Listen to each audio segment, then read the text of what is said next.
مفتی صاحب یہ جو علماء بنا رہی ہے دعوت اسلامی، اور ہم اگر جو ڈونیشن دے رہے ہیں اس میں ظاہر ہے اس میں بھی خرچ ہوگا، اور بڑا خرچہ بھی دعوت اسلامی کا 2-3 بڑے خرچوں میں سے ایک بڑا خرچہ ہے، تو کیا فرماتے ہیں یہ پیسہ ان ایسی جگہوں پر لگے اس کا کیا ثواب ہے؟ جامعۃ المدینہ جو ہے نا،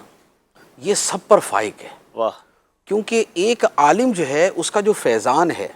وہ اتنا وسیع ہوتا ہے واہ کہ اسی کے اندر کتابوں کی تصنیف بھی ہے، اسی میں تفسیریں لکھنا بھی آ جاتا ہے، اسی میں حدیث کی شروعات لکھنا بیسک بھی ہے، وہی ہے۔ اسی میں فتوے دینا بھی ہے، اسی میں امام بھی آ جاتے ہیں، اسی میں خطیب بھی آ جاتے ہیں، اسی میں مناظر بھی آ جاتے ہیں، اسی میں مبلغ بھی آ جاتے ہیں، اسی میں جتنے بھی دین کے کاموں کی جو بنیاد ہے نا وہ علماء پر ہے، واہ واہ واہ اور علماء جو ہے یہ جامعہ میں تیار کیے جاتے ہیں۔ اس لیے جس نے ایک عالم تیار کیا تو اس عالم کے ذریعے ہونے والے دین کے سارے کاموں کا ثواب اسے ملتا ہے۔ واہ واہ میں نے ایک واقعہ آپ کو عرض کیا تھا کہ پوری دنیا کے اندر فقہ حنفی سب سے زیادہ ہے، مالکی، شافعی، حنبلی، یہ 4 امام ہیں ہمارے جو، اور فقہ حنفی دنیا میں 70%، جو 1 ارب میں سے 70 کروڑ کہہ لیں آپ، یہ حنفی ہیں۔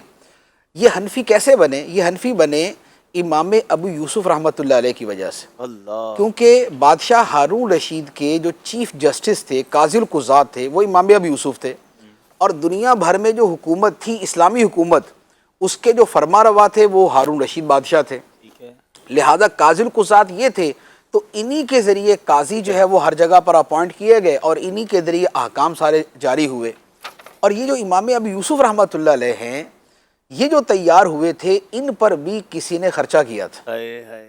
یہ خود غریب تھے، خود اپنے تعلیم کے اخراجات نہیں اٹھا سکتے تھے، خود اتنے بڑے عالم نہیں بن سکتے تھے، لیکن چونکہ ذہین تھے، بہت سمجھدار تھے، تو طبیعت میں تفقع تھا، تو امام اعظم ابو حنیفہ رحمۃ اللہ علیہ نے فرمایا کہ تم علم دین حاصل کرو، تمہارا خرچہ میرے ذمہ۔ واہ تو یہ امام اعظم رضی اللہ تعالیٰ عنہ نے ان کا خرچہ اٹھایا، اور یہ برسوں تک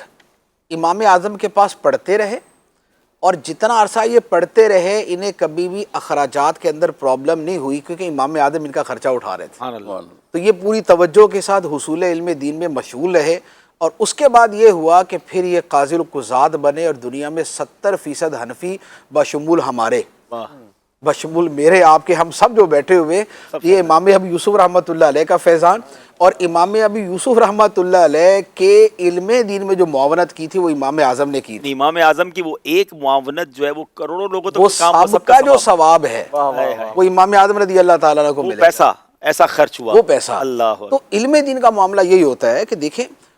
ایک بندہ محدث بن جاتا ہے، مفسر بن جاتا ہے، بہت بڑا دین کا خادم بن جاتا ہے، یہ پتہ ہی نہیں ہوتا یار اس کے پیچھے کون بندہ تھا جس کے خرچے اٹھا رہا اللہ تھا۔ اللہ اللہ اللہ تو یہاں ہمارا جو دعوت اسلامی کا ماحول ہے، اس میں تو اوورال دعوت اسلامی ہے نا، اور دعوت اسلامی میں جو جامعات کا خرچہ ہے وہ یہ ہماری جو عوام ہے، جو ہمارے مسلمان بھائی ہیں، یہ اٹھا رہے ہوتے ہیں۔ واہ واہ واہ تو اب ان کی جو رقم